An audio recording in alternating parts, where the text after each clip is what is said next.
करवीर गर्जना ढोलताशा पथक यांच्या वतीनं हिंदू नववर्षानिमित्त दरवर्षी शोभायात्रेचं आयोजन करण्यात येतं. यंदाचं हे 10वं वर्ष आहे.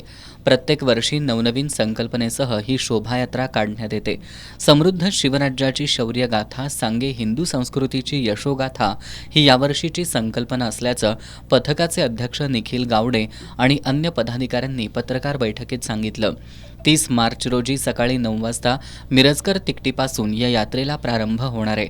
यानंतर शहरातील प्रमुख मार्गावरून ही शोभायात्रा काढण्यात येणार आहे. या शोभायात्रेत चित्ररथ, रंगाविष्कार, दुचाकी पथक, मर्दानी खेळ, लेझिम पथक, मल्लखांब पथक, बालचमू वेशभूषा स्पर्धा, पारंपरिक बैलगाडी ताफा, रील स्पर्धा, करवीर गर्जना ढोल पथक, ध्वज पथक, घोडदळ ताफा, छत्रपती संभाजी महाराज यांची गजारूढ व्यक्तिरेखा यासह सोनी मराठी वाहिनीवरील कलाकारांचा सहभाग असणार आहे.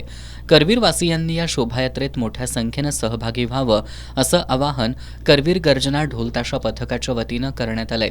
पत्रकार बैठकीला उपाध्यक्ष युवराज जोशी, सचिव ऋतुराज जोशी, निशांत जाधव, श्रेया जोशी, अक्षय बागल, विक्रम घोरपडे आदी उपस्थित होते.